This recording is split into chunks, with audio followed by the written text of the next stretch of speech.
Okay, guys. Hey, well, thanks so much for having me. Thanks so much, PTZOptics, Paul, and the team for inviting me on. I'm really excited to be here. And I'm going to go ahead and share my screen so we can get my presentation going for you guys here.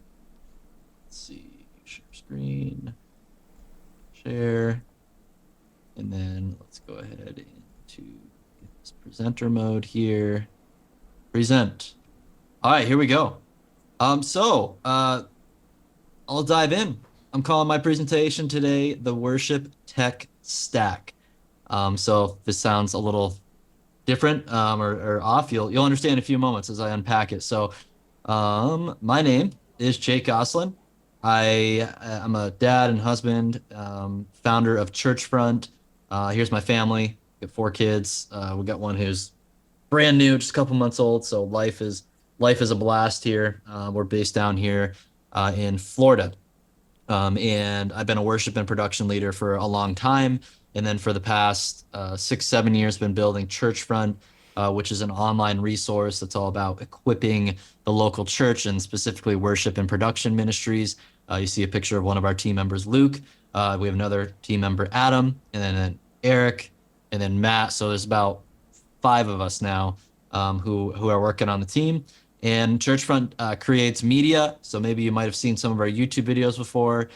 We have website, churchfront.com, all sorts of free video content, blog content on all things worship and production.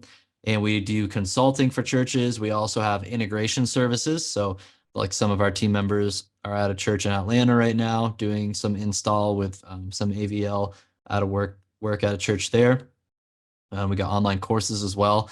So that's kind of the world that I live in is, I am a worship and production leader myself too. I serve at my church here in Florida, almost probably like every other Sunday, something like that. And we're going through a whole bunch of upgrades right now that you'll learn more about in this presentation.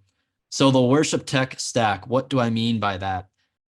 This is something as I've been learning more about kind of really integration services and kind of understanding what's a solid pathway to improving and upgrading technology in our worship spaces. I kind of like to think of it like a software stack, right? So we are all used to having our iPhone here, and we see the beautiful UI of an iPhone that the engineers at Apple work on, but we don't see a lot of kind of what goes on behind the scenes with these devices, and that's kind of the point of it, right? It's like we, as a user, we just want to use the thing as a tool to accomplish what we want to accomplish. And I think it's similar to worship technology, where what a congregation member experiences in the room when it comes to what they see and hear, or maybe they're not in the room, they're also going to be online, right? I talk a lot about live streaming and broadcast in today's event. That's the UI that they experience. And underneath that and before that UI is all these other things happening in the background with, the different firmware, hardware, all this jargon here to kind of tie the analogy into the software stack. I don't even know what half this jargon means, right? In the same way, your congregation members wouldn't really understand what half the jargon we're all talking about means here today in Worship Summit Live, right? Understanding kind of the stack that goes on. So I wanted to walk through this tech stack and how I'm seeing it today in 2024, because it does kind of keep changing and evolving a little bit. But some of these principles I think are pretty timeless. The problem is there's still a lot of churches that are struggling with outdated gear. Live stream looks bad, audio sounds bad in person and online, and there's just constant headaches and failures. But the solution is going to be a tech stack that treats the underlying cause of issues rather than just symptoms, right? And then it's going to be a simple solution, as simple as possible. I like to think of the best results coming from sometimes the most minimal solution possible to get you from A to B. Just going to make it simple for everybody. And we want to make it easy to operate for volunteers. So this is kind of the world I live in. That's why I want to talk about this today and how it kind of applies to worship technology. And we'll probably briefly touch on some of the things that were also covered in today's seminars, but hopefully I can just create for you a more cohesive picture if you are thinking of making upgrades at your church. hopefully this will just bring clarity around that and maybe what that next step could be for you and your team. So this is the tech stack. If I were to kind of boil things down into like 4 big elements, you can screenshot this or save this somewhere. We got sound, light, capture, automate. So that's what I think about when it comes to this technology stack that we've got going here, and the sequence does matter quite a bit in terms of just making sure that we go about these things in the right sequencing, and because this can be a problem where if you try to address certain parts of the stack without addressing the more foundational parts of the stack, then you're going to run into some issues down the road. Maybe you'll end up spending more money than you actually need to. So always start with these foundational issues. So let's kind of work through this in order. And this is a case study of something that's very close to me. This is my church in Florida, Rock Harbor Church. Pardon me as I caffeinate throughout the talk here with my cup of coffee. So we have a Rock Harbor Church. It's a great church. It's a 4-year-old church plant, and basically a year ago they were renting a space in this old Lutheran church building for the past like 2 years or so. And a year ago, since that older church had pretty much had dwindled to almost nobody attending that church, they came to the decision to sell the building to Rock Harbor Church. And now Rock Harbor Church got a great deal on an awesome worship space and in a great location, and the church just continues to grow. We went from having 1 service in that space to now we have 2 services there, and we're just kind of managing the growing pains of that. It's good problems to have. And the building was old. It's an old building, right? I think it was built in the 70s or something like that. And lots of issues with the building too. The church is having to balance like, hey, do we improve our sound system or do we fix the roof that is leaking, or that has to be replaced for $100,000, right? And of course, we're going to fix the roof. If you don't have the building, that's probably even a more fundamental base layer to this tech stack today is the building itself. And then we also have modern worship style, right? We're using a full band and tracks. We run our services, they sound nice and full, not like crazy loud, but nice and loud. And we want to have that modern worship experience in a more traditional space. So we're kind of tasked with how do we move forward with this to make improvements to the system. I'm just going to pull up the chat here, make sure I'm not missing any. The questions. I'll kind of check the questions here once in a while. The tech stack, I will go ahead and put that up if you guys want to just do a quick screenshot. We got sound, light, capture, and automate. And I'll go through these so you'll see them again in a second. Let's see here. So how do we approach this, right? Using kind of my church at Rock Harbor as a case study, I can kind of tell you the story of what we're working on. We start with step 1, which is sound. Like when it comes to technology, you want to make sure people can hear clearly what's going on, both in the room and online, right? And let's kind of dive into the core elements of the sound system. And again, this is like if churches are approaching me and they're like, hey, Jake, our stuff's outdated. We're getting horrible results. Help us fix it. Like this is how my brain works as I'm like helping assess it quickly and start providing them with kind of quick bids on the systems that we're going to want to implement and in the sequence of how they'd want to do it. So for the step 1 up here is like, what's the architecture and acoustics of the room and how do those things affect the intelligibility of audio?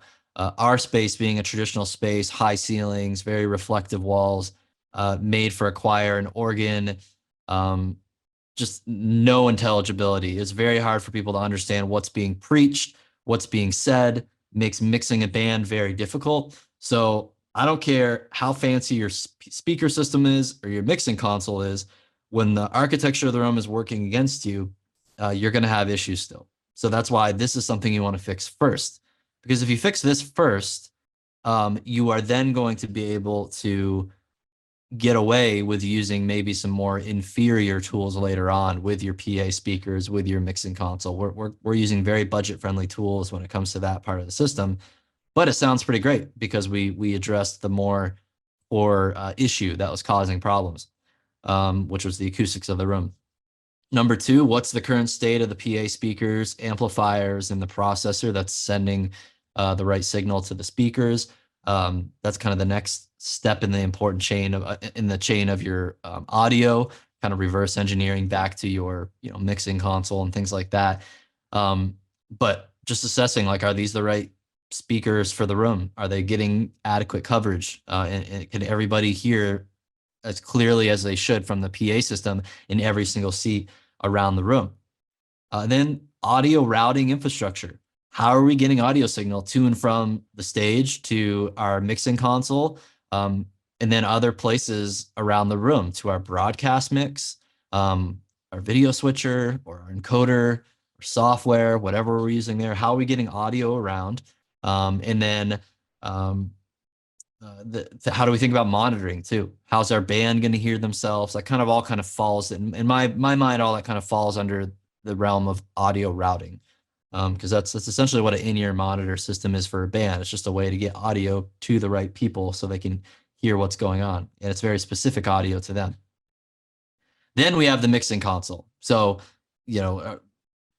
is it a digital mixing console that has more of the modern tools built into it, or is it analog, which is kind of lacking in a lot of the processing and effects that you can start adding onto it?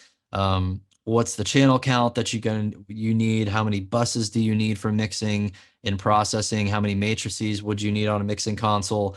And that's kind of we could talk about microphones and source capture as well. But when I think through quickly diagnosing the audio layer of the audio layer of the tech stack, these are the four kind of big steps in how we assess that and kind of chart a path forward where we want to go next. So here's like a photo of our room at Rock Harbor Church. This was last summer. I took this photo. So this is a stage. So you can see we've got this beautiful stained glass in the middle, wood ceilings, lots of drywall everywhere. This old projection screen that was here. There's another one. Since then, we've actually have two projection screens on the sides, and now you see the nice big stained glass in the middle. And then the back of the room, this is all drywall. So just very hard reflective surfaces everywhere in this room, so that the reverb time in the room, like if you were to clap your hands in the middle of the room, you'd probably hear your clap echoing for a good 4 seconds. And that's just really hard to mix in. So that's something you can do today. Go to your church, clap your hands. Is it echoing for a very long time? That's going to be a big source of your mixing headaches that you have. Ideally, you want that reverb time to get down to somewhere between 1 to 2 seconds, because you don't want it to be completely dead. You want it to sound like a live room because you have live music, live singing going on, but it can be really overkill. You don't want it to sound like a cathedral when you're trying to put modern music into it.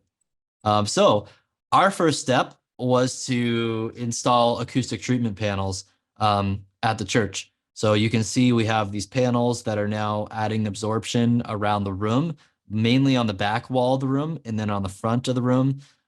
We're probably going to do a paint job and stuff like that. Personally, I would have chose a different color of panels and style, but the leadership at the church wanted to go with the most budget option that was available. This is what they went with, and it works good.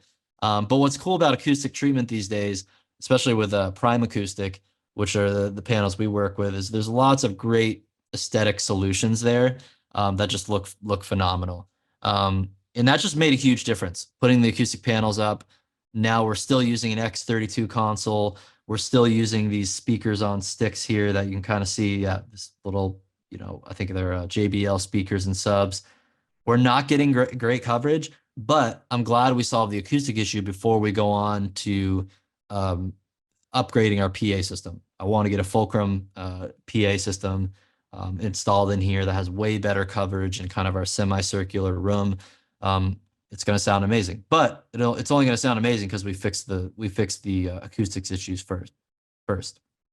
All right, so that's number one in the tech stack. I know we could talk all day about mixing consoles and stage boxes, but I've only got 30 minutes, and I want to cover the things that are what are actually causing the issues. Next, let's talk about light. Frank had a great session on lighting earlier today, so I don't want to belabor a lot of these points, but these are the things I think about with a church lighting is what are the interior design goals and style preferences, and what are the ambient light considerations? What do you want it to look like? At Rock Harbor, we actually enjoy having ambient light from our stained glass, and we want to have that traditional sacred feel to it, but we still want to have the capability to kind of have some of that modern worship feel to it. So then we had to think through lighting system design, which Frank talked about. Are there front lights, back lights, atmospheric lights? Are we using haze? How do we kind of craft a system that's going to work well? And we actually worked with Pro Church Lights. You can see the video we posted on our YouTube channel this week about how we redid the whole lighting system at Rock Harbor with those guys. Frank is in that video. Highly recommend their lighting services. What are your content display needs? So for me, when it comes to projector screens, LED walls, to me, they fall in the category of light, especially if you're using LED walls. Those are like effectively lighting fixtures now because they're so bright and they really play a role in the lighting design and stage design in your space. But even projectors too, right? This is all light, what we're seeing with our eyes. So that's all going to come into consideration. Like, where do we want to put displays for content? Do you want to use LED walls versus projection screens? Obviously, LED walls are much better for quite a few reasons. And then finally, how do we want to control it all? Like DMX distribution, what type of lighting control do we want to use? I like tools like Light Key, very user friendly. Lots of great solutions out there, but these are just things you want to be thinking about for your light stack within your setup. So at Rock Harbor Church, we were able to make some significant improvements to lighting. So you can see it before and after. On the left side, this was like the existing lights that they built back in the 70s, those fixtures, and they're still up there, like, because they're like kind of permanently installed into the ceiling of the room. Maybe someday we'll figure out how we want to remove them. But we were able to work with Pro Church Lights to add the proper lighting to it with their Pro washes, their Pro kicks. Now we have great front light. We've got that back light and the wall washes that add some really nice color into it. It's really cool what the color does in combination with our stained glass. And I just really, really love the look. Here's a difference of our live stream. Same cameras. We're using PTZOptics cameras here. These are actually the older model PTZOptics cameras. Now we've upgraded to the Move 4K cameras.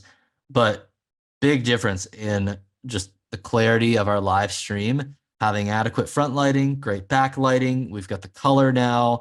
It just adds so much more depth to our live stream. And before, because we had really poor lighting, the cameras were like, the settings, the exposure just looked really noisy and grainy and did not look great at all. So that's step number 2 in the worship tech stack is lighting. So now we talked about sound, we talked about lighting. Now let's move on to capture. Like, how are we actually going to be capturing this all for our broadcast? Just making sure on track with time here. It always fascinates me how long I can talk about these things. So, all right. Number 1, what's the goal of our church live stream or our broadcast? How does that affect, whatever that goal is, how does it affect the camera plot and the different angles we're going to need to capture in a way that's going to translate to hitting that goal that we have? What type of team will operate this video system? So you got to think about these things strategically ahead of time. It's like, okay, do we just want like 1 or 2 cameras to give someone, you know, a decent perspective of what's going on in the room, to be able to watch a sermon video after the fact, you know, kind of participate in maybe singing along with worship as that's being played and streamed online? Do we want kind of simple setup, or do we really want the engaging setup where, you know, probably the extreme of it is like Bethel, Elevation, Transformation Church? Like, their broadcasts are just like insane. Like, they're just top notch, not even just in the church world, but in the broadcast world in general, what they're producing on a weekly basis and how they stream online, right? So that's kind of the other side of the extreme.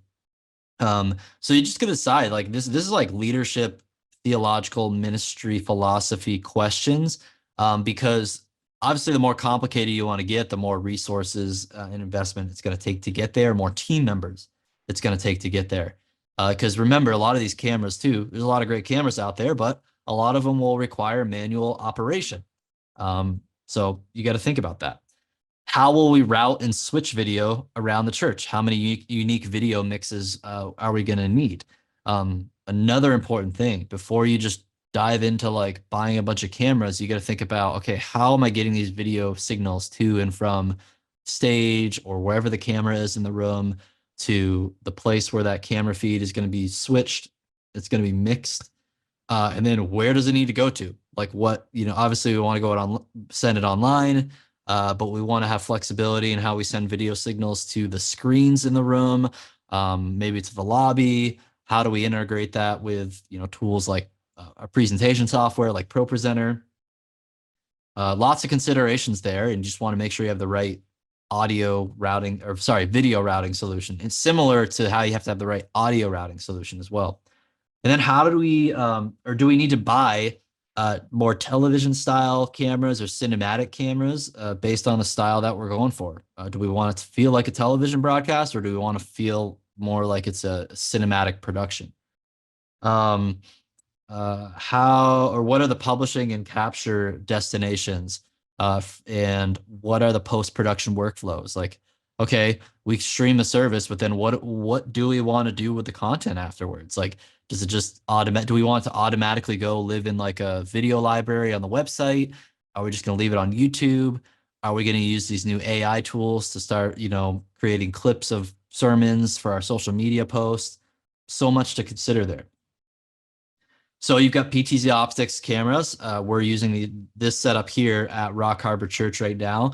We're using it over NDI. And for us, because of just the speed of how much we've had to like be, upgrade things and change things, we're kind of still going through the integration process. And it's taking a little bit longer than ideally we want, because we're having to like replace our $100,000 roof instead of, update our video infrastructure. But right now we're using it over NDI with a network that's struggling a little bit. So my plan is eventually to use our PTZ cameras over SDI using a A10 Constellation switcher, which is the one I have here. That's going to give us just way more flexibility in how we're routing video around the room, and just my preferred way of doing it. And then, there's all other cameras like this. We installed this setup for a client in Arkansas. This is a manned camera, Blackmagic, with a servo lens on it. Someone's going to operate it. Image quality looks great because it's a super 35mm sensor. But the cost here, this is like a $10,000 camera rig setup right there, right? So whereas PTZOptics cameras and the controller, which can control multiple cameras, you can get a good setup of multiple cameras there for, I don't know, $5K or something like that. So price and budget, that's another important factor. And the big thing too with PTZ cameras, and why I like PTZ cameras a lot these days, is just the smaller team size you can run with them. So we actually have at our church in Colorado, when we've run PTZ cameras, we have 3 people in the tech booth. One does sound, and that sound console creates a great broadcast mix with the front of house mix. And then we have one person on ProPresenter content. And then we have one person who is moving and switching the PTZ cameras. And it really keeps the team nice and lean. And then finally, in your capture stack, I'd really highly encourage some sort of encoding solution. The BoxCast is my favorite encoding service.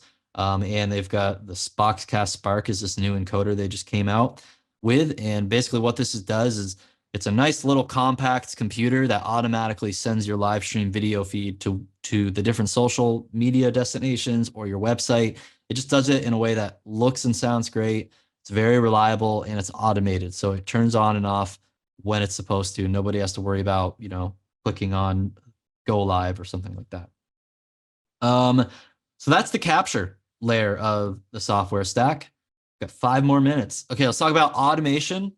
How many workstations? So I kind of lump like a software automation here with your team member. Like you want to automate systems of how your team functions. So how many workstations does your team need on a Sunday morning? Is it going to be 3, like I just mentioned at my church in Colorado? Is it going to be 4? Is it going to be more? Do you have adequate volunteers on a sustainable schedule? You want to make sure you're not burning the same people out week after week, but you have a big enough team so that you can rotate through people. How can we automate much of what happens on Sunday morning to reduce error and distraction?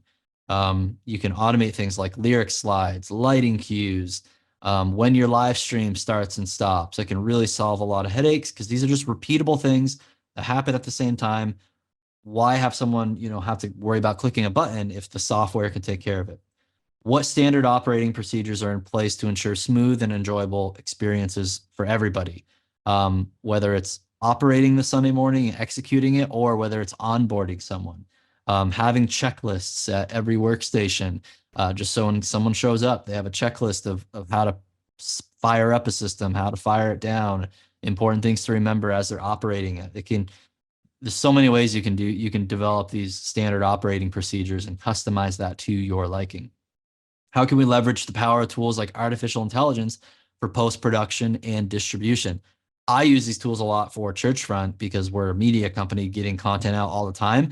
But I also think churches could be using these tools as well if they're trying to repurpose the content they capture on Sunday and distribute online. So these are some of my favorite tools for kind of automating team things, like with Planning Center, automate team communication, scheduling, reminders, make sure people show up on time, right? Using multi-tracks for playback and automating lyrics and lights with MIDI, using ProPresenter for, powering your presentation, as well as it can also be a live streaming software, or using something like BoxCast to be your live stream encoder, kind of in a more robust way, and that can automate the stream kicking on and off. So those are some of the things I think through in terms of automating and equipping our team, both with the knowledge and the know-how through training. That's what ChurchFront provides, but also just the standard operating procedures. Like, we'll teach you how to do all these things in our courses, but then we'll also teach you how to build the standard operating procedures for your own team. It's very custom to the workflows that you have. So yeah, that's it. That's the worship tech stack. If this is how I think about going about these upgrades, sound, light, capture, automate, I'd be glad to connect with you at your church. You can go to churchfront.com, just click the apply to get started with our program. And what happens there is you'll schedule a call with Eric on our team. He can kind of get the full rundown of your church ministry, your situation. And then especially if you're like, hey, we're looking at doing all these upgrades, he can then forward your file on to me. And I personally can actually take a look at it and be like, okay, like, yeah, this is where I would prioritize first in your upgrades, and this and this and this, kind of give you a quick kind of rundown of how we would basically go through these things in this worship tech stack with your church before we engage in the program, just to kind of give you some ballpark numbers and kind of a rough roadmap of what that would look like. And then when you start working with us, we dive into the weeds like big time.